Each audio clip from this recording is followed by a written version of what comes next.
episode of the Whiteboard Game. The boys talk about classical music.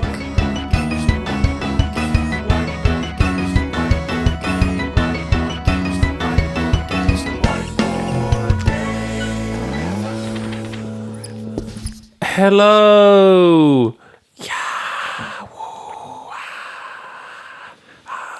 Insert audience clapping sound effect here.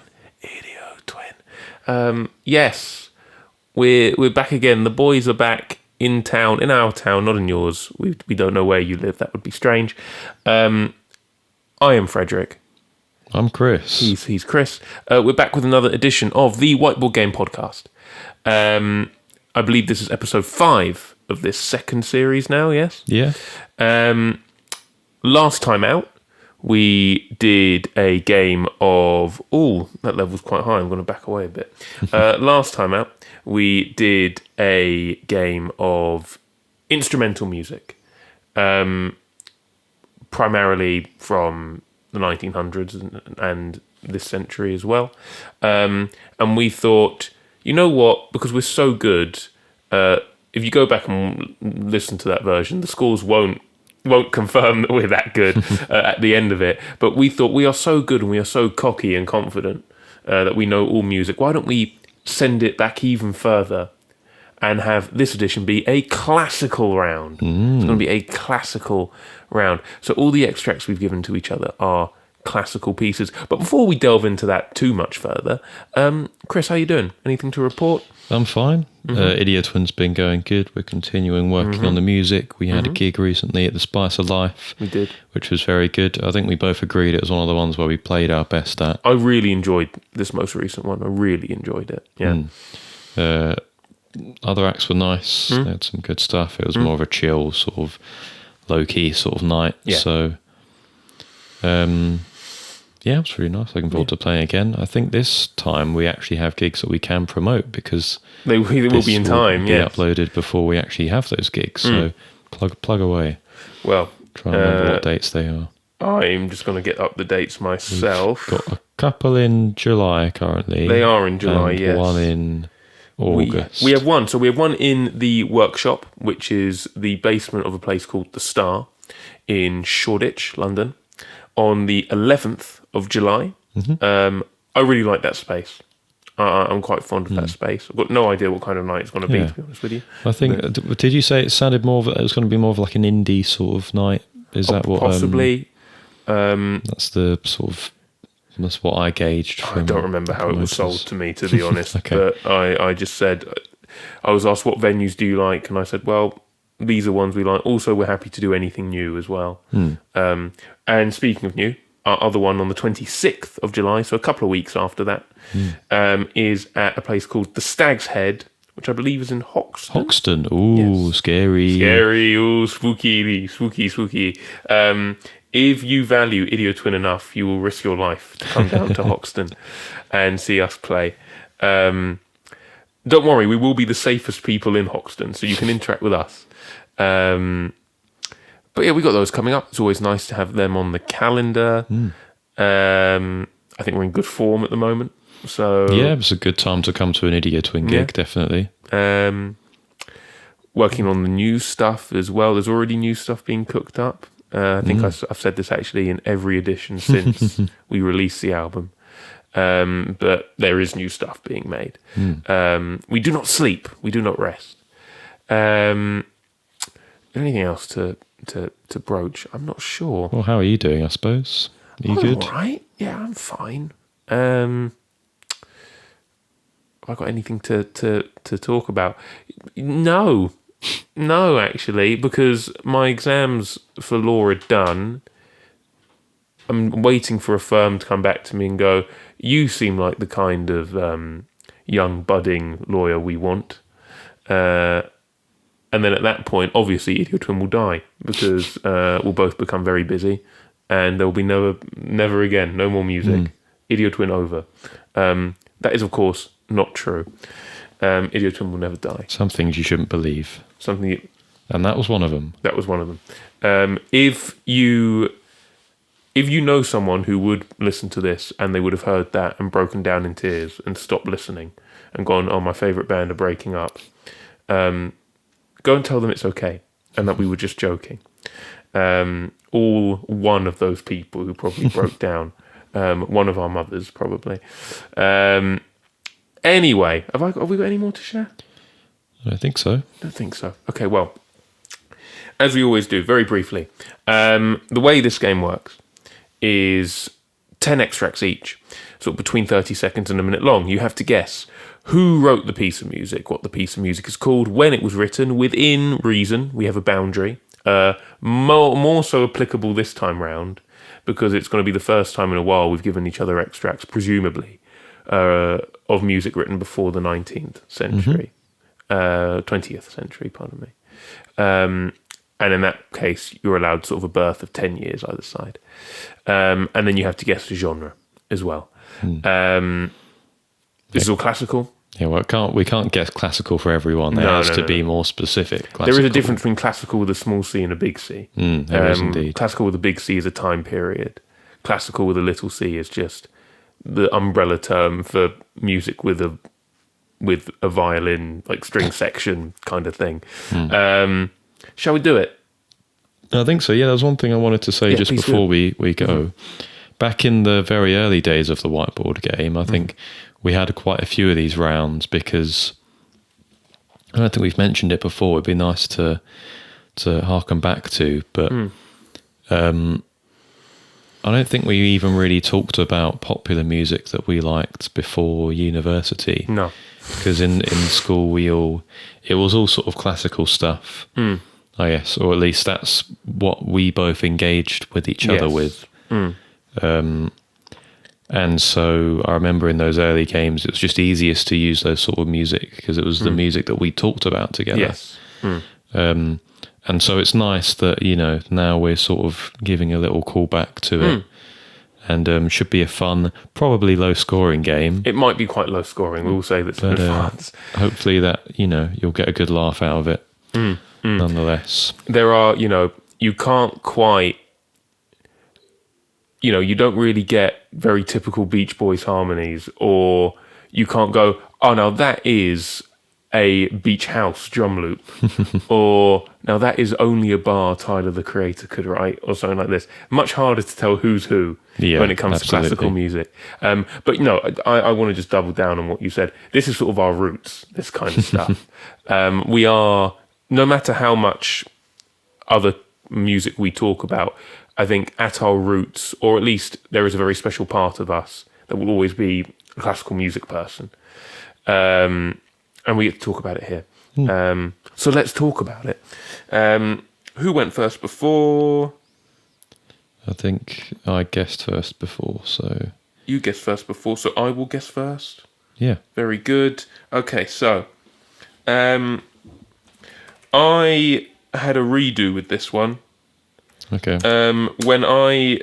My first answer was later than this, but I've made it earlier, because I think, listening to it, I decided that it just could be earlier. It sounds like it could be earlier than I originally thought, and secondly, I think I tried to play the player a bit. And I thought, maybe Chris wants a wider breadth of stuff. And I haven't really put anything from the classical period in. So maybe this is from the classical period. I have said late classical at that. I said it's Beethoven. I don't know exactly his years. Yeah, that was after he died. Well, there you go. Well, I've gone broad. broad. I'm not going to get 4 points. I might get 1. We'll see. I said it was a second piano concerto. Depends how kind you're being, if it is a piano concerto at all. Yeah. I said 1842, late classical. Cool. Yeah, I think generally with those broad sort of names for the pieces, like symphony, sonata, I think, well, at least I'm going to allow them. Get the number. You don't have to get it exactly. That's going to be I want to know exactly which of Haydn's symphonies it is. It is a piano concerto. Okay. So I'll give you 1 point for that answer. Very good. This is going to be the trend, by the way. This is 1 point is going to be a high scoring round here. Yeah. I think this is quite a popular piano concerto. Oh, God. But I mean, saying that is like saying, that's quite a popular, brand of, I don't know, tissue. It's like, it's not very in depth. You a Kleenex guy? Let us know. Let us know what your favourite brand of tissue is. It's by Edvard Grieg. It is his piano concerto in A minor. It's the first movement. I put romantic classical because that's his years, 1868. Yes. Not far away. Not too far. Yeah, you were you were bridging somewhere between classical and. I'm closer than I Grieg. was with my first guess. My first guess was turn of the century Poulenc. Oh, interesting. Okay. Well, Poulenc's years would suggest that was before he was born as well. See, So. we are classical at heart, but I haven't revised my ears in a while. It's hard for some composers, to be fair. Sometimes it's a haze. To be fair, you listen to what they compose and you go, it's a lot earlier than their years. Yeah. And then you find out, they're a lot later than I think. It's hard to remember. But this is one that I've only heard recently. I am a person who every now and then will delve into Classic FM. Oftentimes on journeys to places. If I'm in the car and we're listening to music, I'll often want to put on Classic FM. That's fair. I think just mainly for the fact that a lot of the time I don't get to. Well, I say I don't get to listen. I have every opportunity to. It's just that when I'm in the car, it feels more like a pastime than it does like a. I think I agree. Sort of like, this is the one time where you should listen to it. And yeah, it came on. I thought it was good. I liked it. I'm a fan of Grieg. He's a very interesting composer from a country who aren't known for their classical composers. Yes. Norway. For me, that makes him more interesting. Yeah, absolutely. Yeah. You sort of try to gauge where his influences are from, and I suppose if you're from a place that isn't necessarily known for their classical music, you might think that they're more drawn to some of their more folkier sort of influences. And I think there's definitely some of that in Grieg's music. I'm not going to say this specifically. You can hear it in. It does sort of just sound like a piano concerto. But yeah, it's good. Don't have too much more to say. Yeah, your point. Thank you. Slightly disappointed in myself because there are certain, when you hear any certain piece of classical music, what I find there are always certain names that will immediately spring to mind. And if I hear something that sounds like piano concerto, one of the things that springs to mind is, Grieg wrote that one piano concerto. Oh, okay. But I feel like I recognise the opening of it. I couldn't hum it to you, but if you played it to me, I'd be able to go, that's what that Grieg one sounds like. I didn't recognise this bit, and so I thought, maybe it's not Grieg. Well, I'm pretty sure that piano bit is the piano intro to this piece. There's a bit I recognise, and it's not this bit. That's what I'm saying. Okay. Your first one was really hard to place, I'll be honest. Yeah. Because in sort of harmony and where it was going, I don't know, it didn't feel as late as I've put like a 20th century sort of composer and piece, mainly because it reminds me of a group of pieces made by them, which we sort of both hold quite dear. I mean, I'll just say it. The group of pieces is called Musica Ricercata. Oh, I love it, man! It's by so good. Giorgi Ligeti. Yeah. And I remember for my 18th birthday, you got me a piano book of them, which is really cool. I still have that. Ponder over it every now and then to understand what on earth he was thinking. Yeah. And it reminded me of it in more of like because the way that the piano is played in this piece is it almost sort of feels percussive and quite repetitive. I've put minimalism down in spite of that. So yeah, I put Giorgi Ligeti. Didn't know who else to put really. Piano sonata. I said minimalism / neoclassical, mainly because it's sort of it does sort of feel classical. Yeah. Big C. Yeah. And 1943. I think that's roughly his dates. I'm sort of trying to gauge it in terms of, well, I know he composed that one Requiem piece, and that was in A Space Odyssey, 2001, Space Odyssey, and that came in the 60s, I think. So trying to base it around that, what I think his years might have been.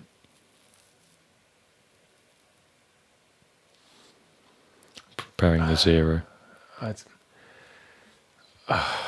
trying to think, is it neoclassical? Well, based on what you've put, I don't know if it is neoclassical. It's not neoclassical in a Stravinsky way. No. But is all neoclassical Stravinsky? No. I'm doing my best to try and get a point from this. Is there going to be some small C classical music nerd out there that if I give a point to this is going to tear their hair out for neoclassical? Is what I'm trying to base this off of. Okay. But I don't care about their opinion, so I'll give you a point. Oh, thank you. But I'm well aware it might be the most generous point I've ever given. I'm well aware. Have you heard of the pianist Alkan? I think so. Well, this is him.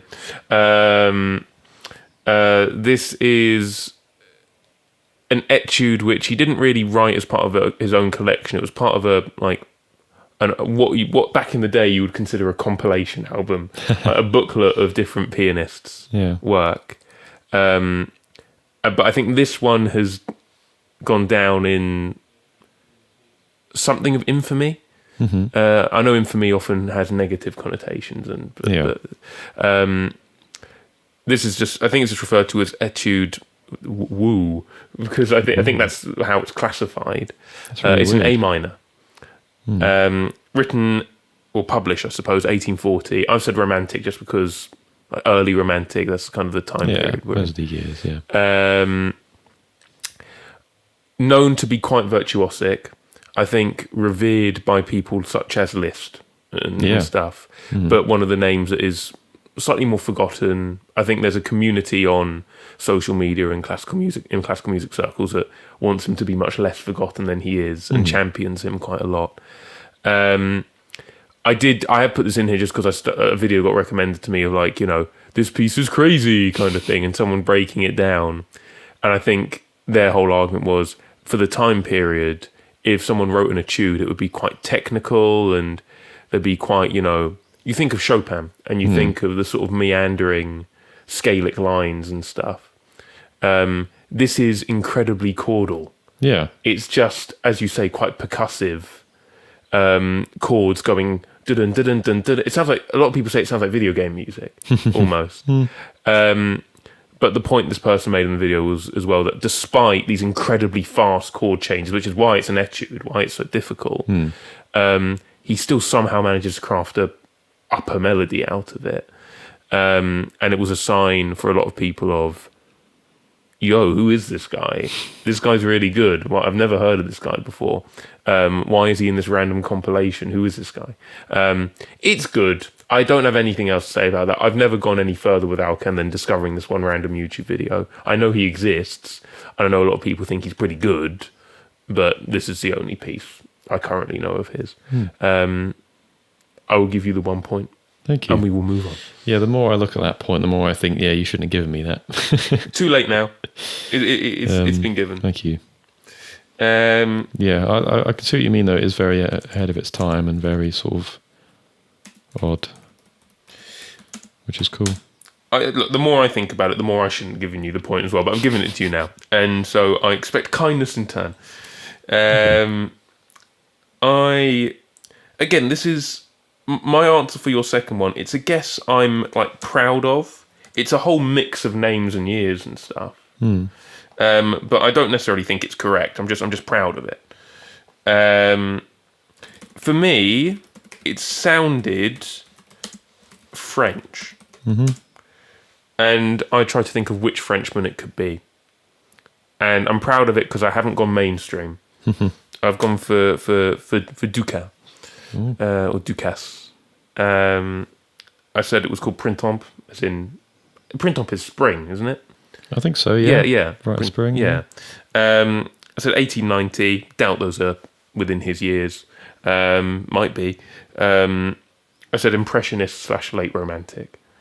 Because it feels like you're starting to get out of the romanticism with a piece like this, but it still has that romantic tinge for me. Yeah. Was Dukas who composed Sorcerer's Apprentice? That's where I've heard it from. Yeah.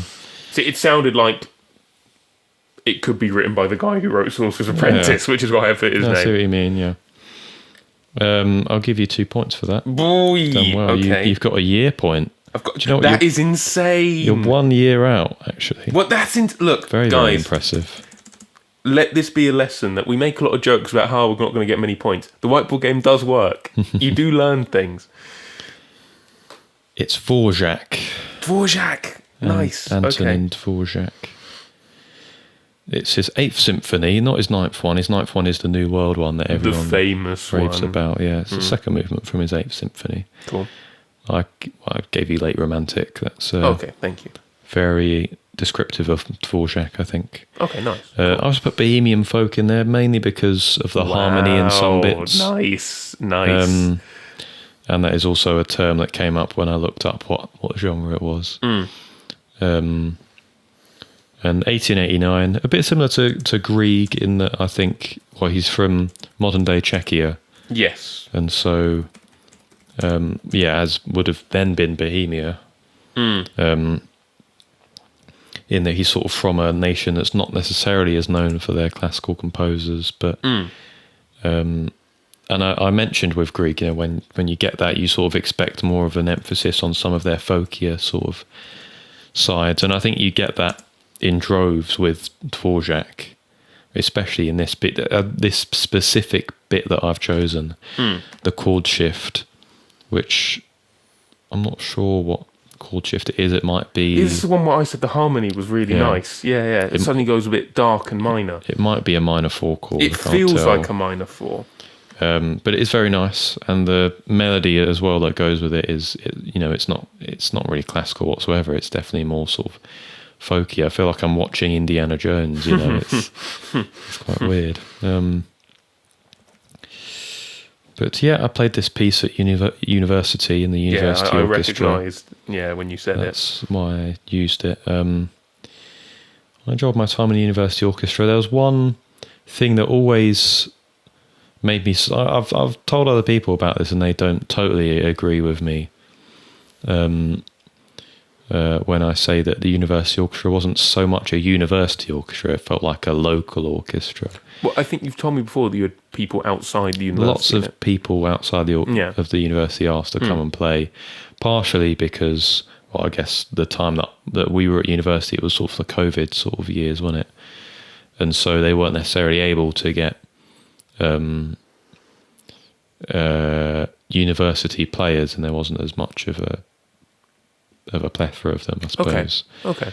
But saying that, though, I mean, even before COVID hit, I was there at the university, and I still remember there being a lot of older folk playing there. And I remember when I auditioned for it. I was going to say, remember you there being frustrations. Yeah, I auditioned and I thought I did well, and the conductor, I remember.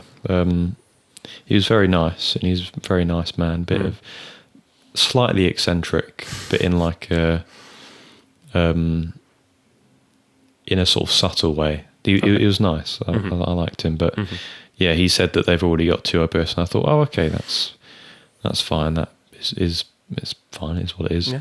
And then I found out those 2 oboists were people from outside the university. You don't even go here. Yeah. And I thought, it's a university orchestra. You don't go here, It should be... Like, I can understand bringing them in to come and play, but if there is someone from the university who's there and goes, I'd like to play in your orchestra, please, then I feel like the precedent should be for them. I do still agree with you. Yeah. My opinion hasn't assuaged on this. I do still agree with you. And it always surprised me that that's the way that it was. I feel like that's actually quite common in universities. I don't know, for how sort of structured university should be, in that it's sort of it's an extension of education, I suppose. It does feel like there's more of sort of like a community thing, which when you say it out loud does sound nice, but But then when it's at the disadvantage of students, like in an audition-based thing, that's not as great. I do remember being part of the Comedy Institute at Lancaster, obviously. Obviously for you, not obviously for you listening, sorry. And we did have one moment where... I can't remember whether it was... I think it was maybe the year I had departed, and I was still in conversation with a lot of the people, because people would come to me for advice because I've been president as well. They'd still message me and go, "Oh, what do you think about this?" kind of thing. And I think there was one gentleman who lived in Lancaster but wasn't a student, and he wanted to join, and he came to a couple of meetings, but the members felt uncomfortable. Some members were like, "I don't really get why he's here." I understand why he was there, wanted to, but you know, they felt uncomfortable. And so, and this is, I have no opinion on it. It's you listening and you now, Chris, just to decide whether it was the right thing to do. They changed the constitution of the society. They took it to a vote and said that you can only join if you're an active student of the university. If you've been in the society and you're not an active student, you have lifetime membership. But if you want to join outright, like initially, you have to at least first be a member of the active member of the university. And so he didn't come anymore. Okay. So that was their approach to it. Yeah, I mean, it sounds diplomatic at the very least. They put it to a vote, so I can't really argue with that. I think if it were, say, for example, you were a very big society and you had so many people, so many members, and you were like, okay, we literally can't have this many members, then you would probably say, if there were people from outside coming in, you'd probably go, we need to prioritise the students. Like say in my case, for example, it's an orchestra, you can't have more than 2 oboists realistically. You can maybe just have a really big oboe section, why not? You can maybe have 2 extra, depth, but if you want to have like a proper orchestra, you're only really going to be allowed a couple of oboists, and so there's only 2 slots, and if those 2 slots are going to people who are not at the university, rubbed me the wrong way a bit. Was it like you were held on reserve, or were you allowed to come to rehearsal still? Was it just like, nah, you're not involved? I was held on reserve, but in terms of like, I don't think if one of the people couldn't come to rehearsal, then you would be able to come and play. It was only the first time I got to play was in sort of New Year 2020, before COVID, because they had a piece that needed cor anglais to be played, and one of the other people played cor anglais for that. Okay. And so I came in and played oboe too. Okay, basically. That makes sense. So that was nice, but again, didn't get to play it because of COVID. So the only year that I could really play in the orchestra was in my final year, which was fun. I enjoyed it. This was one of the pieces I played. Obviously, the Dvorak's gone a bit off topic. But, no, sorry, Dvorak. No, sorry. But yeah, I did enjoy it. It was just one of those things of where I wish I could have done it for longer. Of course. And it felt like that reason was one of the reasons why I couldn't. Well, that and COVID, of course. But that little thing. Yeah, that was fun. I do like Dvorak. Yeah, you've done well to get 2 points there. All right, thank you very much. Thank you. Dvorak, composer, obviously always been on the radar. Never quite delved in there, though. I think, and as this game will start to demonstrate the further we go into it, my classical music tastes for a long time have been the weirdest stuff. So we'll find out soon enough. Yeah. I'm guessing next, aren't I? Yes. Okay. Yeah, this was British. A British classical piece. British? Trying to gauge sort of when it was from. I'm sort of thinking, well, I couldn't really tell you any sort of very old British composer that would have done this. Tallis is too early. Yes. I don't know if Purcell did any. So it felt sort of 20th century, almost sort of musical theatre-y. That's interesting. I also put Song Cycle, though, because that fits more in with what I guess it could be. I guess it was Benjamin Britten. Nice. Though he was the only British composer I could see composing this, with a vocal part and everything. I thought maybe Percy Grainger, but that's a nice shout. Percy Granger's got his own sort of style, really. I think it's not like this. Son of a Gambolier. Now, it told me that that's not a word, so I've probably spelt it wrong, misheard it. But opera, musical theatre, song cycle. I tried to cover my bases with that one. And 1932. I don't really know Benjamin Britten's years, but yeah. We've gone back to back for 2 points. Wow, thank you. I think arguably more impressive than year. I understand it was a song, but you have got a title point. Oh, thank you. I'm going to let you off because you spelt it wrong, but only by one letter. It's Gambolier with a G. Gambolier.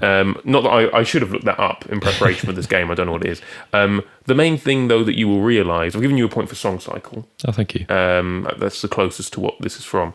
Is that it's not so much that you've been pranked, but you just wouldn't know. It's not English. This is. Has that not sent? Why has it done that? Don't do that. Come on. Thank you. It's Charles Ives. Oh. This is from his... It's American. I think I want to say he's got a massive collection called 144 songs. I think there are 144, but I might be getting the number wrong. And this is one of them. I've said, Son of a Gambolier, written in 1894. This is early Ives. Yeah. I want to say he's maybe in his 20s. And I've put vocal nationalist because it comes from sort of American folk tradition. I think the biggest hint in it, I want to say in the section I've given you, the vocalist sings about Yale at one point. And so maybe that's the biggest hint of the Americanness of it. It does get Charles Ivesy in the second half. And I was deliberating whether do I give, because the second half hasn't got any vocals and I don't want to be that cruel, to give you a song where the title is mentioned in a classical round. Okay. But then just ignore giving you the title. I felt that would be too mean. And then it's not late Ivesy. It doesn't suddenly go polytonal or microtonal or whatever.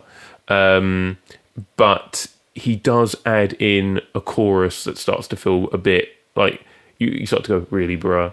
Because the chorus is made out of like kazoos and trombones and stuff. It feels like it starts to take the mick out of itself, kind of thing. But it's very catchy. But you suddenly, it's all like really nice piano, and then you get, and it's okay. If you are not familiar with Charles Ives, I thoroughly recommend him because I'm trying to think, is there a weirder American composer?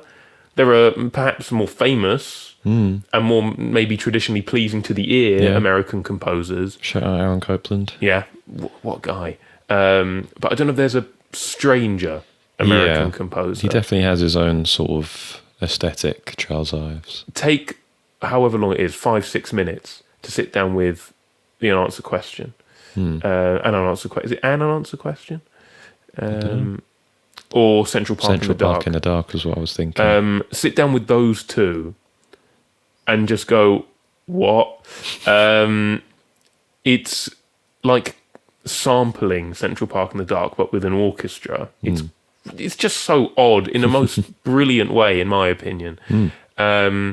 He takes the American folk tradition and just makes it so strange. He's still championing Americanness, but in just a really peculiar manner, and I love him for it. So we're starting to get into Fred Likes Weird Music now.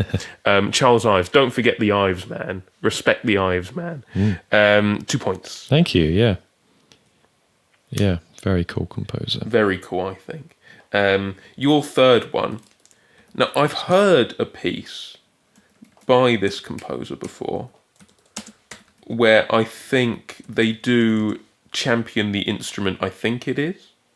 In this, and if I've said it's this instrument and it's not, it would be quite embarrassing given the circumstances of Idiotwin, etc. I said it was Bach, CPE Bach. I said it was an Oboe Concerto. Oh, wow. I said 1791 because he's got to be a bit later than his pops, And I said Baroque because there's a harpsichord in it. Yeah, there is a harpsichord in it. 2 points again, well done. It is an oboe concerto. You've got the instrument right. Look, that's the main bit I wanted to get correct. I think if I got that wrong, it would have been very embarrassing. Played it too much in your presence. Chris plays the oboe. That is something I play. Yeah, it is Baroque.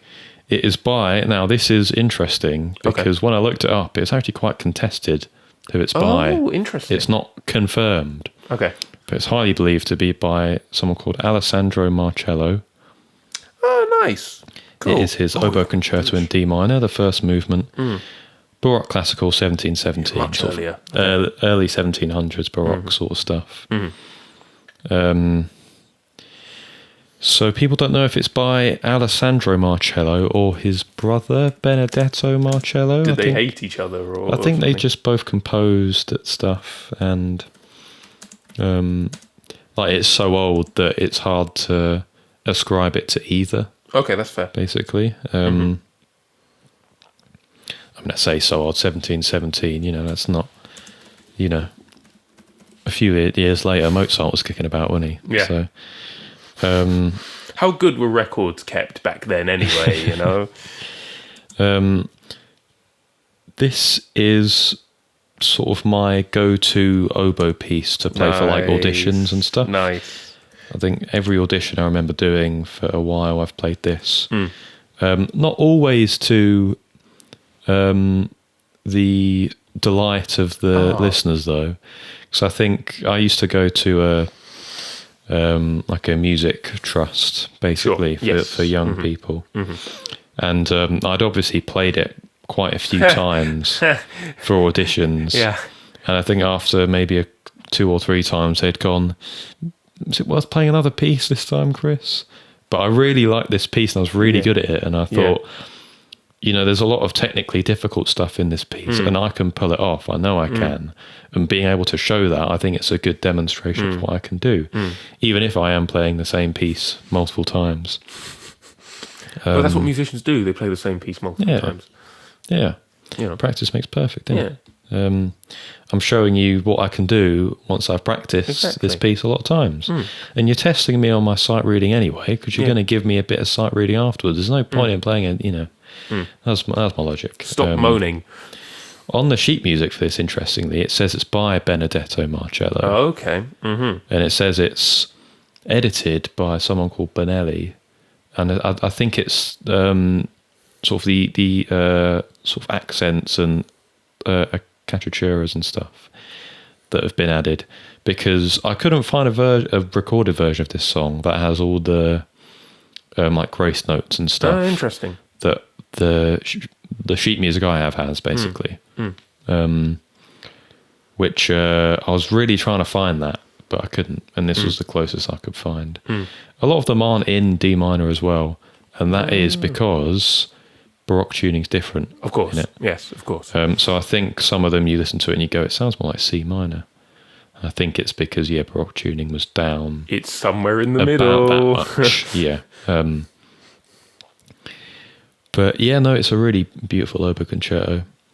I think I've played all 3 movements in different scenarios. I think this was on the ABRSM grade 8 roster. Grade 8, you know. Get a load of this guy. Grade 8. On my 16th birthday as well. 16th birthday, playing grade 8 music. Get a load of this guy. It was an unlucky date to have it on. But Ever the professional.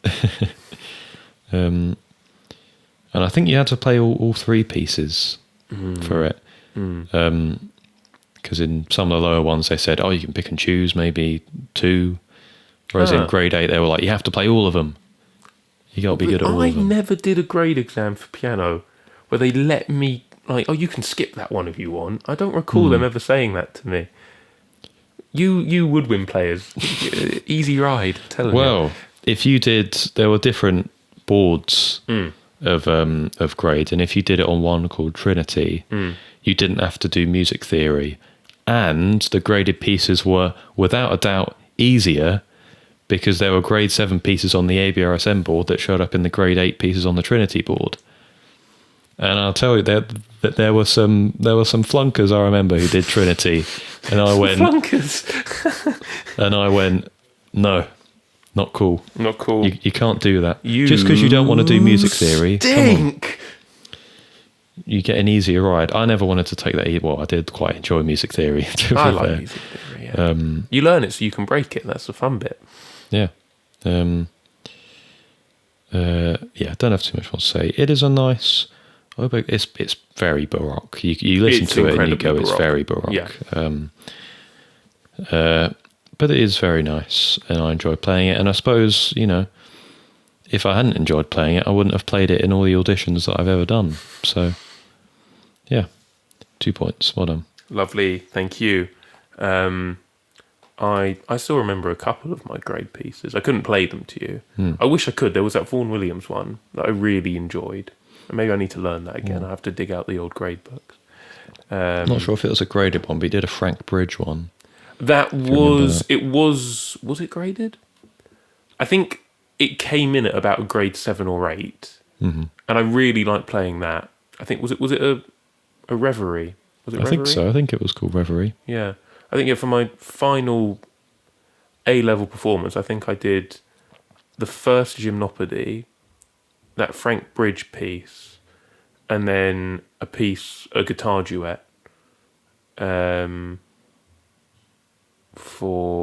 It was basically I've never played the game, but I think it was a Final Fantasy thing that my guitar teacher had found, and just like going through YouTube, and went, "Oh, this is really nice. It sounds really good. We should play it." I was like, yeah, all right. So that was that. Yes. Woke guitar teacher getting you to play Final Fantasy music. That's cool. I don't think he knew what Final Fantasy was either. Your third one. This sounds like the coda to a big symphony. Big symphony. And I thought, what composers would write a coda this emphatic, this massive? It's massive sounding. It is massive. And a few came to mind. I thought maybe Mahler. I thought it sounds a bit early to be Mahler. I feel like, I don't know, Mahler's would sound a bit different. Maybe a bit too late to be Beethoven. I think it could very well be Beethoven, though. I ended up putting Richard Strauss. Well, I don't know if he actually ever wrote a symphony. But, actually, no, he did. He wrote the Alpine Symphony, didn't he? This could be the Alpine Symphony. I just put symphony, wanted to cover my bases. Romantic Classical and 1864. I think that's within his years. Yeah, I'll give you 2 points. Thank you. This is from a symphony. This is from the finale of the fourth movement of the symphony. I'm giving you a point for the genre as well. Earlier than you think, 1808. It is the Deaf Man. It's Beethoven. Deaf Man, and it is number 5. Just purely for the joke amongst people who enjoy classical music of Beethoven teasing audiences with a 5/1 cadence that goes on for far too long.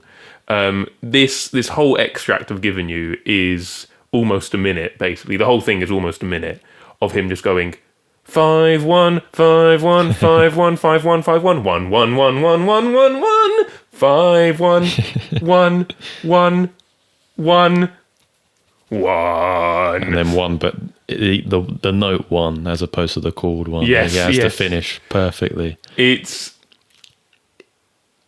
I don't have anything other. I mean, everything that's ever been said about Symphony Number 5 has been said. I don't need to say anything. We all know what it is. If you don't know classical music, you know what it is. Bum bum bum bum. You know what it is. It's good. I just find the finale funny. That's it. I just find it funny. You've got 2 points. Let's move on. Yeah. I learned quite a bit about Beethoven because there was yes, you did have a unit. There was a unit about Beethoven, so should have got that. I'm disappointed in myself. No, don't be. The fascinating thing about Beethoven is his hearing deteriorated. He didn't just sort of lose it. Yes. And so I think it was sort of around this sort of point where he was being depressed about the fact that he was losing his hearing. Grow up, mate. Come on. And so you get sort of more depressing Beethoven. And then by Symphony Number 9, he's gone, I'm embracing it, and I'm just going to Right. And then you go, how did you write this when you were deaf? It is quite impressive, Ode isn't to it? Joy when he was deaf. He never got to hear the beauty of Ode No. to Joy. Which is now the anthem of the EU, isn't it? Oh, I didn't know that, actually. I thought you were going to say it's the anthem of Peggle, but... No, well, also true. Who would you rather be associated with, Peggle or the EU? The classic British debate. This is your fourth one, I believe, now. Okay. Okay, I originally, and this will explain why I haven't changed the title, which I probably should have done, but I haven't. I originally put Parry. Barry. Because I thought it sounds like the kind of thing a jolly Englishman at the turn of the century would write. So I put Parry. Oh, okay. As in the composer. Yeah. Is it Herbert or Hubert? Or I don't know. I thought you were on about Paris. Oh, the city. Well, funny you should say that because I've changed it to Ravel. Okay. But I've left the title as the Cotswolds because it sounded like it might be something about the countryside, or especially if it's someone like Parry, it would be about the countryside. Rest in peace, Ravel. You would have loved the Cotswolds. He might have done. He definitely would have loved the Cotswolds. I think most Impressionists were based nature enjoyers, it feels like. So, artists and musicians. So Yeah. I said 1927. I said Impressionist / Modernist. That very vague genre. It's just around that time period, isn't it? I'm prepared to not get much for this one. No, you've got 2 points again. I don't know how I've done that. It's from the year and the genre. I think the year you're 9 years out, so you're just about in. And I'm going to give you Impressionist and Modernist. But hang on, is it 5 years or 10 years for the 20th century? Do you know what? I think we'll say 5. We'll say 10 for all of it. You sure? I'm happy saying 10. Okay, well in that case, cool. Thank you. Yeah, I mean, I've put different genres, but I think based on the fact that I agree that the genres that you put, it's nice. reflective of the piece, and also because you gave me neoclassical for Alkan earlier. I've got to repay that. It is British. It's by a different British composer. It sounded British. It's by who I've long dubbed the British Stravinsky, Gustav Holst. No, yeah, that makes so much. Oh my god, it's from the planet. It's from the planets. What am I doing? It's from one of the it's one of the big ones, but you know, it's not as big as Mars and Jupiter. That's bad ball knowledge on my part to not get the planets. I mean, to be fair, I don't think I picked a particularly recognisable section. Yeah, it's Venus. The bringer of peace. I'm so disappointed. Oh, God, it's Venus. Yeah. I put nationalistic classical just because It's Holst. It's Holst. He wrote nationalistic music. I broadly categorised like him, Vaughan Williams, and all those sort of era of British composers as nationalistic, just because it's late romantic, but it's not late romantic because it's more modernist, but it's not totally modernist. It's somewhere between. It's British. British. Nationalistic classical tone poem. I think tinges of impressionism and modernism. So I was happy to. Thank you. To have the point. In 1918 is when it was composed. This was, I remember when I first got Spotify, because I was still quite into classical music then. I still am today, but back then I think school helped me be more engaged with it, and also the outside of school youth orchestras and stuff that I was a part of helped, definitely. And so I had a classical music playlist, and this was one of the pieces I had in it. And I remember for this game I was thinking, what pieces could I use? I'm trying to think of pieces that I held dear to myself back then. And so I can talk about them for a bit. And I remembered I had this playlist, so I went through them. I don't really remember holding, I think I liked Venus, but it wasn't one which I remembered very well. I've played Jupiter, I can't tell you how many times. Mars not as many times as I would have liked. Yes. Yeah, no, it's very tranquil, very beautiful. Yes. Again, reflective of the British composers of that time. Yeah, I think. I guess I should probably say why I have said that I think Gustav Holst is the British Stravinsky. I think it's mainly because he comes after, at least in their heyday, a time of nationalistic composers. In Britain, you've got Vaughan Williams, Percy Grainger, those sort of composers. George Parry. Butterworth, arguably. Parry, as you said. Delius? Yeah, arguably. Yeah. And in Russia, you had, Borodin, Rimsky-Korsakov, Mussorgsky in the Five. The Five, yeah. Stravinsky not being in the Five, but coming after the Five and being influenced by that reminds me of Holst a bit. That's fair. And they've got their sort of pedestals of their respective nationalistic classical music. Stravinsky obviously being the Rite of Spring. Yes. Holst being Mars, I'd argue. Yeah, that's fair. I think, definitely comparable. The planets generally in the Rite of Spring, I'd say. Definitely. Yeah. Yeah, I think I'll leave it there. Okay. I think I said tone poem is what I put there. I don't totally know why. I don't really know what constitutes a tone poem. I guess it tells a story, I guess is the point. It's not just music for itself. Yeah. I guess I will make that's the poem bit. It's one of the most basic music opinions and stories, not really a story I'm going to share in this game, but there was a period of time where I did conclude that particularly the sort of, like, I don't know what, that section in Jupiter, the bit that sounds like a hymn, and I think he did turn it into a hymn. I vow to thee, my country. Yeah. There was a moment in time whilst at university that I decided it was the most beautiful thing ever written. And I did just listen to it constantly. And then by coincidence, the sketch I was in at university, in sort of the point of its conclusion, the director, who was an amazing writer, lovely guy, thought, I'm going to use this music at this point. And I did just sit in the room and I went, and everyone just watched me and they started giggling because I was there just, yes, this is the best thing you've ever done. So I have quite fond memories of the planets, in particular Jupiter. I think I've played Jupiter too many times for it to really feel there. That's fair. But it is very good. I can't deny that. Your number four. Remind myself. This reminded me of the sort of British stuff. Do you know, it reminded me of one of my extracts, actually. Ooh, spooky. And I thought, should I put the same composer? I didn't in the end, because he's a known composer, but he's not a massively known composer. Sure. So I went for a contemporary of his that is a lot more well known. I went for Ralph Vaughan Williams. Volkswagen. Rafe Vaughan Williams.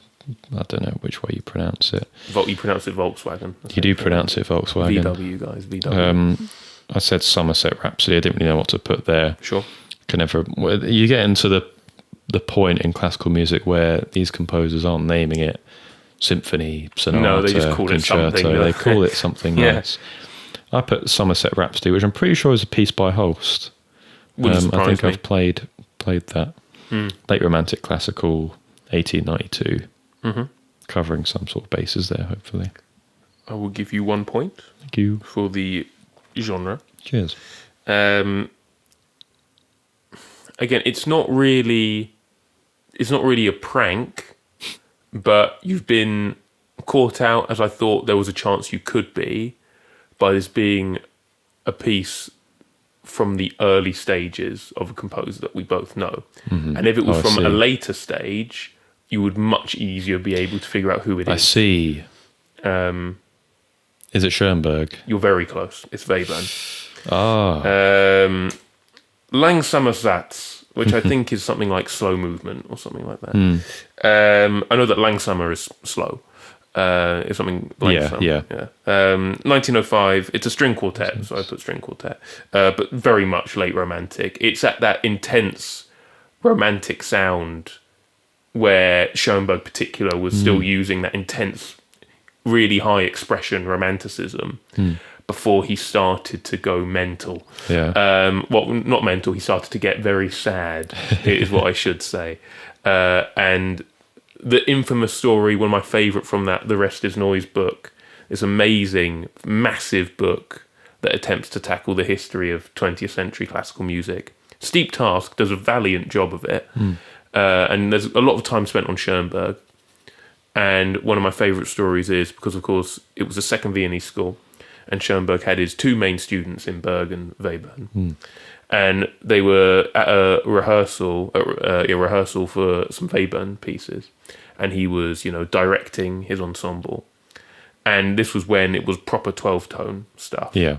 And Webern had gone really down the deep end more than the other two, because he took it the most strict. So everything was 12-tone. You had a series of notes, you could only play them in that order. You had a series of volumes, you could only play them in that, dynamics, you could only play them in that order. Series of tempos, etc. Rhythms. So it sounds quite cold and robotic, some of it.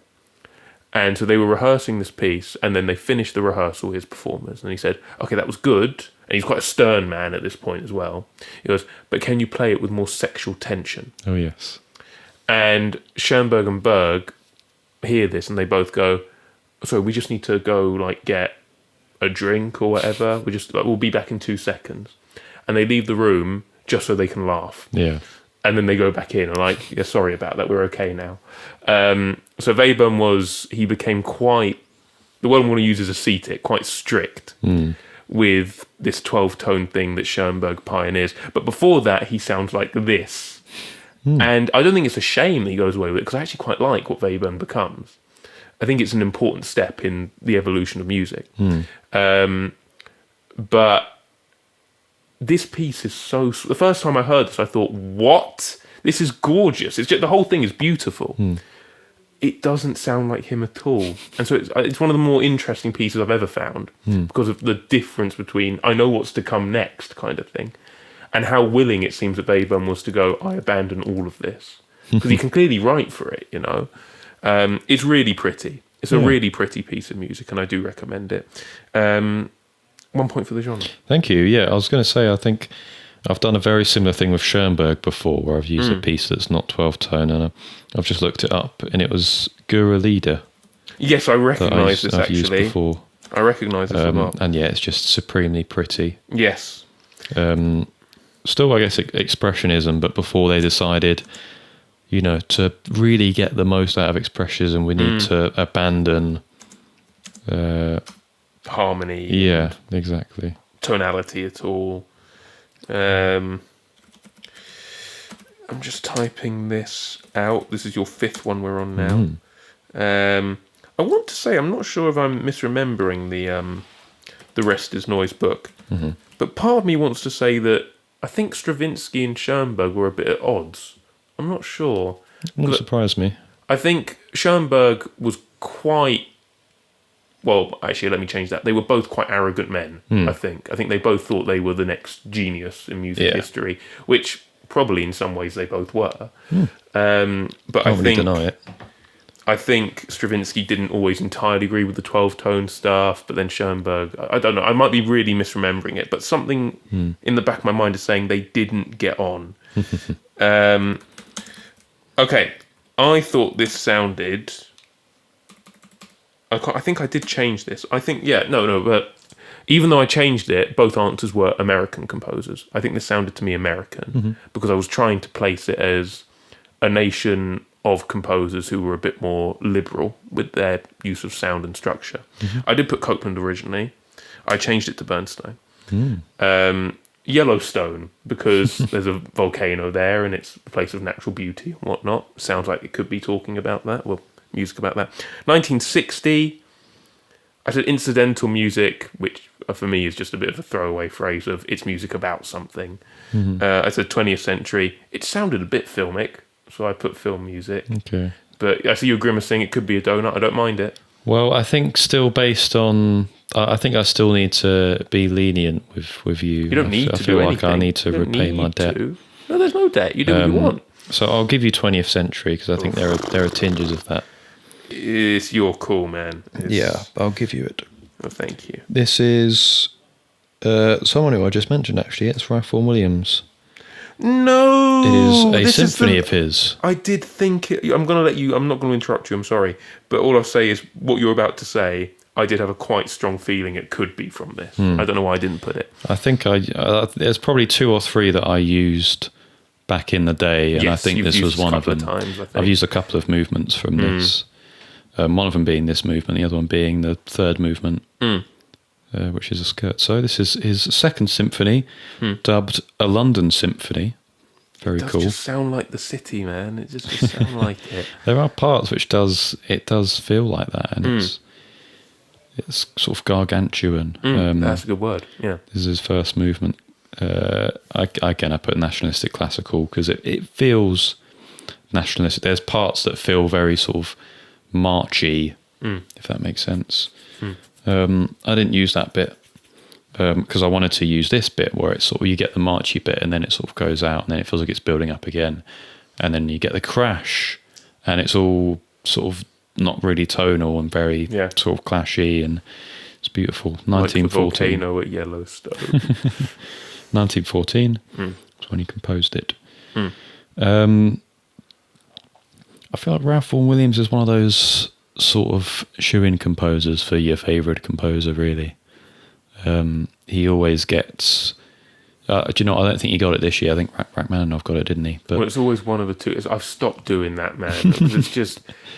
I understand if you get the same people voting for the same stuff, it's going to be the same answers. But naturally, that makes it a bit dull. Yeah. You're talking about the classic FM Top 100, I mean, he's a very good... To be fair, I feel like a lot of the Vaughan Williams picks, though, they're a bit, a bit bland, Lark ascending time. Your typical Vaughan Williams picks, Fantasia on a theme, Lark ascending. This guy's got some great stuff. Like this, for example, I'd argue this is really good, one of his best. I got the chance to play it in one of the orchestras that I was a part of outside of school. Really fun. I mean, you think, they could just pick, sort of shoe-in pieces, but they're always picking really interesting stuff. And I remember at that time it helped broaden my knowledge of classical music. I don't know how I can describe this piece beyond... there's nationalistic bits. There's sort of clashy, almost atonal bits. It's just massive, isn't it? The guy knew how to write a symphony. Supremely talented composer. Definitely one of my favourites, Oh, no, I know that. I know that, I do... I do other people a disservice by saying it's a bland taste to say he's one of your favourites, but I agree, there's a reason. You'd say that. Don't have too much more to say, but I remember really liking it, and it stayed with me all this time because it's a brilliant piece of music. There you go, 1 point. There you go. Of course, we are referring to quite often in this one the days of the Whiteboard Game before we recorded it, and you best believe there was a lot of Ralph Vaughan Williams, a lot of good old Volkswagen showing up in Chris's choices. Yeah, he was fantastic. So I will move on to your number 5 now. This is where I was a naughty boy and didn't communicate with Chris for my number 5. Well, when I was doing mine, I thought, in terms of a joker, it'll be a bit obvious. I feel like, well, at least for me, using a joker, it should sort of blend. It shouldn't be... Yeah. It should be used to, trick you out. And if it feels like you're just sort of using it just because I feel inclined not to use it, which doesn't mean that you shouldn't. It just means that, again, I don't think... I think we come to this at every point where we go, we feel like the other person's done the opposite thing because we think differently, and then they have done the thing we didn't think they would do. Exactly, yeah. But it's fine. It's not. Well, I suppose for the people listening who don't like classical music, it gives them a chance to listen to us talk about something that isn't classical. So this is, I believe it was sort of vaporwave. Sort of reminded me of it. I'm trying to think of the vaporwavy composers who it might be. I thought it might be Cat System Corp at one point. That's an amazing shout. That's a really good shout. It could be. Felt more sort of wispy and ambient. So it reminded me of 2814 a little bit. And some of the stuff that I've heard of theirs. But it felt, I don't know, it didn't feel telepathy enough. I agree with you. And so I guess telepath has been used quite a lot in these games so far. But so I put his 2814 counterpart, Hong Kong Express. So I thought it might be him, HKE. So it's called Rainforest. So it felt rainy. Lots of high end in the synths. Vaporwavy / dream punk I put as well, because I remember, I think some people describe Birth for a New Day by 2814 as dream punk. They do. And I thought, yeah, sure, why not? Another genre term, might as well, even if it's not right. And 2017 I put as the year. So there is an express reason why I wanted to include this piece. I do like having the Joker because it feels like it's like a sort of intermission of especially if it's a game where like everything's going to sound fairly similar on the most part. Yeah, that's true. It's like a nice sort of disruption of, it gives your ears a break, and then you can sort of retune for the rest of it, kind of thing. I hate to tell you, you're not going to know the composer. Okay. But there is an express reason why I've chosen this that you will see. I'm going to give you 1 point. Thank you. It's by a producer called Slowerpace, one word. It is called, and you'll see immediately why I've chosen it, Frutica_Aero.exe. Released last year, 2024. I put Vaporwave or Frutica Aero. We spoke about this. Was it the last game? I think it was the game before last. Game before. Frutica Aero refers to an internet aesthetic which harkens back to days of marketing and television and media, which focused on bright colours, like greens, blues, water, sea life, a sort of a futurism, a utopic futurism, which a lot of sort of marketing places, they never suggested this is what the future would look like, but that was always the idea that, this is the ideal future because everything's bright and the sea is clean and grass grows and all of this. It is very relaxing, and you do feel like you live in an underwater city when you look at these images. I find it's something on the internet in the past few months I've become very enamoured by. We spoke about Lease by Takeshi Abo, which is like the national anthem of the aesthetic, really. I just found it quite amusing when I was heading off to the gym, and I thought, let me go through my music to listen to playlist on YouTube and pick one to listen to today. This looks like it could be an interesting vaporwave album. We'll do that. Oh, this track's pretty good. What's it called? We've only just done this game, and here I am, having just discovered a song that's literally called Frutica Aero that I could have used in this game, but alas, the moment's gone. And so I thought, before I forget it exists, let me use it in this game so we can have a bit of a giggle and go, don't those images, those Frutica Aero stuff look cool? God, I wish I lived there, but it will never happen. And then we can go, and then I can say 1 point and we can move on. Fair enough. Thank you for entertaining my Joker. No, not at all. It's nice. I think if it's any solace, you did get a point on it, which is currently the average score that either of us are getting anyway. Yeah, no difference. So I believe it's at this point that we may take a little pause. This will be the end of part 1 of this edition, Series 2, Episode 5, for classical music in the Whiteboard Game. We will be back with another 10 extracts, 5 each, of more classical music. I hope to see you there. Will I see you there? You will see me there. Yeah. I mean, you won't see us, but you'll hear us. Yeah. We'll talk to you in a bit. See you later. Bye.